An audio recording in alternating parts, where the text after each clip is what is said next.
I now give the floor to Mr. Miroslav Jancha.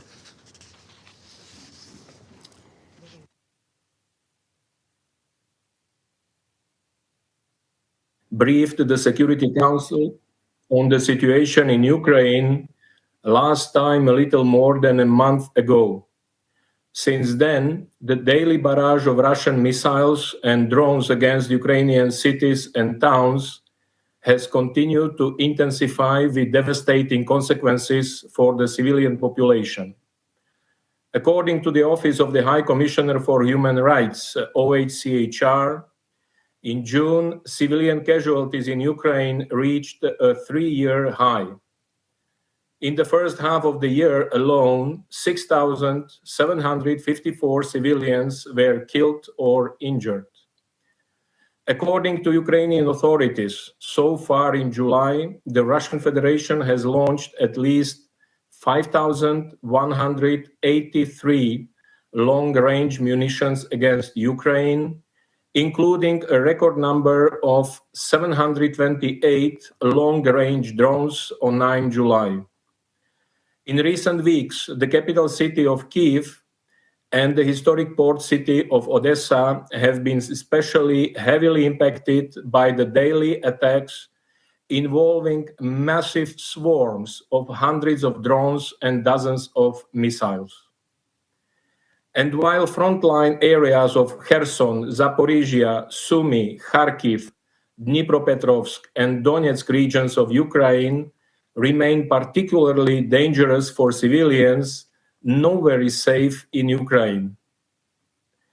Over the last few weeks, civilian casualties and damage to civilian infrastructure have also been reported in western Ukrainian regions of Lviv, Volyn, Chernivtsi, as well as in Lutsk and Ivano-Frankivsk, with the last two cities reportedly experiencing their heaviest aerial attacks of the war. Across the country, attacks have struck hospitals, schools, energy and transport infrastructure, and residential buildings. On 21st July, a massive Russian aerial strike on Kiev reportedly caused damage to a metro station where hundreds were seeking shelter. The same attack reportedly set a kindergarten on fire and damaged a multi-story residential building, resulting in dozens of civilian casualties. On 11 July, Russian drones hit the city center of Kharkiv, reportedly damaging a maternity ward at the country's second largest hospital, forcing mothers with newborns to flee. On 24 June, a countrywide Russian drone and missile attack reportedly struck a passenger train and damaged more than 40 schools and kindergartens, a cathedral, 8 medical centers and hospitals, and several residential buildings. At least 21 people were reportedly killed and more than 300 injured.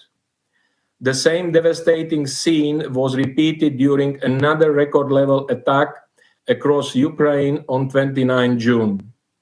In total, since the beginning of the Russian Federation's full-scale invasion of Ukraine, OHCHR has verified that at least 13,580 civilians, including 716 children, have been killed. 34,115 civilians, including 2,173 children, have been injured. My colleague, Assistant Secretary General Joyce Msuya of the Office for the Coordination of Humanitarian Affairs, will provide updates about the impacts of the escalating attacks on the humanitarian situation in Ukraine. Mr. President, we are also concerned about the increasing number of reported civilian casualties reportedly resulting from Ukrainian drone attacks inside the Russian Federation. According to Russian officials, Ukrainian drone attacks in recent weeks have led to civilian casualties in the Belgorod, Kursk, Bryansk, Voronezh, Kaluga, Lipetsk, and Tula regions of the Russian Federation. Moscow and St. Petersburg have also been targeted with dozens of drones, reportedly causing severe disruptions to air traffic. Following one such recent series of attacks between 5 and 7 July, over 2,000 flights were reportedly disrupted in multiple Russian airports, including in Moscow, St. Petersburg, and Nizhny Novgorod. The United Nations, however, is not in a position to verify these reported incidents in the Russian Federation, including any reports of civilian casualties. International law clearly prohibits attacks against civilians and civilian infrastructure. We strongly condemn all such attacks, wherever they occur. They must end immediately. Mr. President, the intensified aerial attacks and fighting on the ground continue to pose a significant threat to the safety and security of Ukraine's nuclear sites. On 11 July, a drone attack reportedly hit the city hall in Enerhodar, where most of the staff of Ukraine's Zaporizhia nuclear power plant, ZNPP, live, located only about 5 kilometers from the plant. According to the International Atomic Energy Agency, IAEA, the reported drone attack followed reports of an overnight shooting incident near the ZNPP on 12 July. On 4 July, IAEA raised concerns over the reported loss by ZNPP of all its off-site power for several hours. Meanwhile, Ukraine's operating nuclear power plants, Khmelnytsky, Rivne, and South Ukraine, also regularly report of drones being detected near the sites. These latest incidents underline the fragility of nuclear safety and security during the war and the need to ensure sustained attention to this issue. We continue to urge the sides to act responsibly. Any nuclear incident must be avoided at all costs.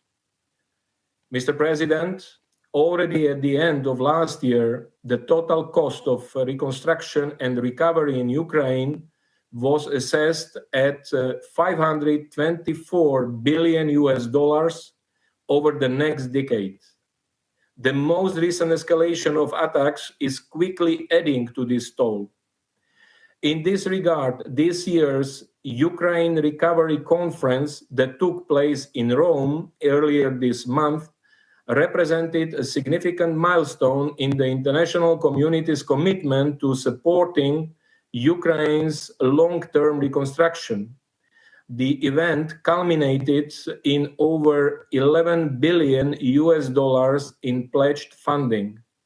Speaking on behalf of the Secretary General, acting UNDP Administrator Hao Liang-shu reaffirmed the UN's commitment to supporting Ukraine to rebuild stronger, from advancing green energy and mine action to supporting community resilience. It is crucial that the international solidarity with Ukraine is sustained as the country embarks on its long journey for recovery. Mr. President, on Wednesday, Ukrainian and Russian delegations met in Istanbul for the third time this year. We welcome the continuation of these direct contacts between the sides and urge Ukraine and the Russian Federation to make further progress towards a ceasefire and a lasting settlement. We are grateful for the meaningful efforts of Turkey, the United States, and other relevant actors to help sustain the necessary diplomatic momentum. We commend in particular the reported progress made in the humanitarian track of these talks, including with regards to exchanges of prisoners and of war and civilian detainees. Since last May, following the first two rounds of negotiations in Istanbul, the Russian Federation and Ukraine have already reportedly exchanged hundreds of prisoners of war, including those badly injured, as well as more than 7,000 mortal remains. Each such exchange and repatriation alleviates the pain of the affected families and serves as a reminder that diplomacy can work.